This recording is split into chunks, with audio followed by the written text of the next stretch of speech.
Hey guys, welcome to the Liberal Hive Mind, a channel solely focused on exposing the abundant hypocrisy of the left. So Joe Biden finally showed up. I think the number that I saw recently was it only took 13 days for Joe Biden to get on the ground after disaster struck Maui. 13 days, folks, nothing to see here. What an absolute clown, and obviously they're sending Joe Biden to Maui in a responsive PR campaign after all the criticism that he's received due to his pathetic lack of a response. But like usual with this totally out of touch White House, their hopes for a positive PR spin have fallen incredibly short here. The supposed most popular president in American history showed up in Maui and wasn't greeted with open arms by the residents themselves, wasn't cheered on as his motorcade traversed into town. No, quite the opposite. Joe Biden was given the middle finger, yelled at, ridiculed, in another epic display of absolute embarrassment for this utter clown currently occupying the White House. Let me show you guys what I mean by that, the embarrassment, but also the pathetic nature of this visit in general. Joe Biden is awful at this stuff. We got some stuff to get into, so let's roll the tape. All right, folks, here's the clip that is sweeping the internet right now. It's what everyone's talking about, and also, this happens to be trending on Twitter. Hashtag Biden worst president ever. Take a look at the scene of his arrival.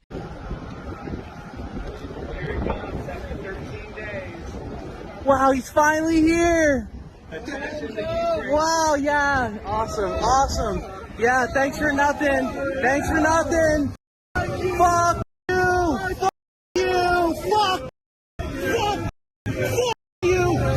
you!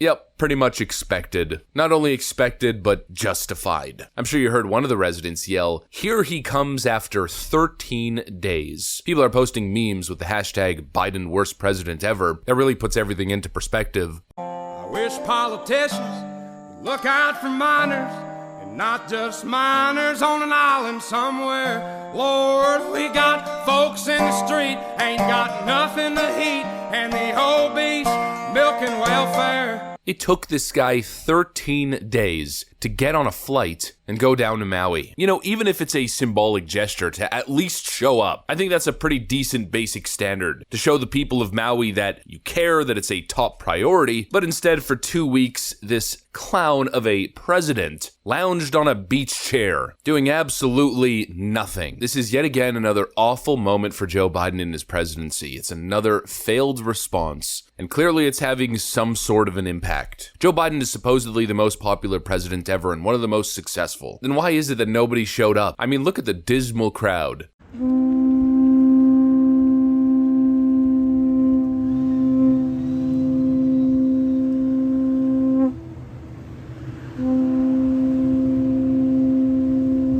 And the journalists who were covering this moment describe it as more of a protest than a rally. Over to my right, there are a bunch of people out here. They've been here for hours. A bunch of them are protesting. They have their makeshift signs, cardboard signs, a lot of them saying, as we've been talking about, that he's too late. Some of them feel that he should have been here much earlier. Other signs that say actions speak louder than words. So hearing a lot from the people here, as well as Hawaiian flags. He is a horrible president. His lack of response was of course horrible, but equally as horrible was his little event in Maui, which shows you how much of a turd sandwich this guy really is. Let's take a still of the clip that I'm about to show you guys, and let's read the chyron, which reads, "Breaking news, President Biden meeting with survivors." Here's Joe Biden meeting with survivors of a terrible tragedy, and well, sleepy creepy piss pants Joe fell asleep during the event. Never been before. We are a community that relies. That's the President of the United States. No wonder they call a lid after 2 p.m. But if that wasn't enough, when he ended up taking the stage to address this fiery inferno disaster, he did what he always does, tried to make the whole thing about himself, telling his old kooky stories, comparing a horrible, giant inferno that burnt down a coastal city with over 1,000 people perishing to a small kitchen fire that happened at his house, I think, decades ago. I don't want to compare difficulties, but we have a little sense, Jill and I, what it's like to lose a home. Years ago, now 15 years ago, I was in Washington doing Meet the Press. It was a sunny Sunday, And lightning struck at home on a little lake that's outside of our home, not a lake, a big pond, and hit a wire and came up underneath our home into the heating ducts, the air conditioning duct. To make a long story short, I almost lost my wife, my 67 Corvette, and my cat.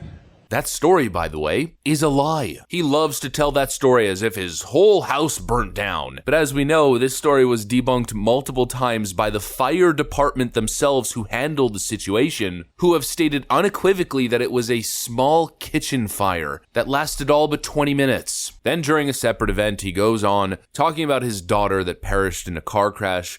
I remember when I got the call, my first wife and daughter. I was a young senator, and I got a call in Washington. I hadn't been sworn in yet. I wasn't old enough.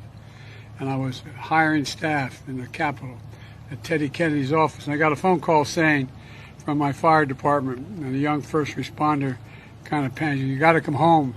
There's been an accident." I said, "What happened?" He said, "Your wife, she's dead. Come home. Come home."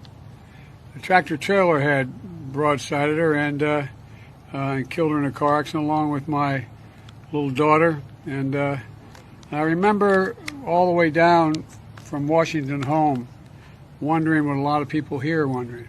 What about my two boys? How are they? They were in the car. I never got a read on that. Of course, that's a horrible situation, but really not relevant. And what Joe seems to never understand is that it's not about him. He's not there to tell his life story, but rather to address the crisis and concerns of the citizens currently suffering. And when this creep isn't acting like a clown, making everyone scratch their heads questioning what is wrong with this guy, well, he's pretty much confirming that there definitely is something wrong with him. With, typical Joe Biden goofs and gaffes. And this banyan tree. One called it the diamond in the rough of hope. Another referred to fire cannot reach its roots, what he said. Fire cannot reach its roots.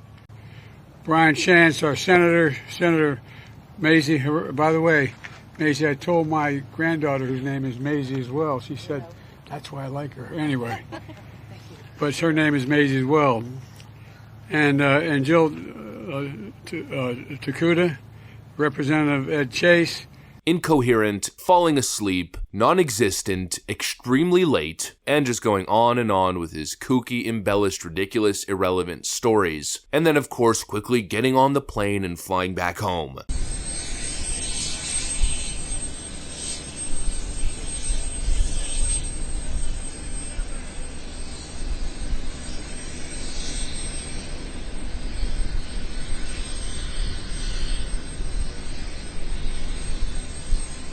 I mean, what is the point? It actually would have been better for the White House if he had just stayed home and called a lid on this whole Maui trip. People are calling it a Maui flyby. Joe Biden drops in, makes a complete fool of himself, gets heckled, and then flies home. Great job, Joe. The greatest, most popular president in American history. What a freaking loser. Anyways, that's what I got for you guys. Hopefully you enjoyed the video. If you did, make sure to leave a like and possibly subscribe to the channel. You know that we'd love to have you here. Thanks for watching, and I'll see you on the next one.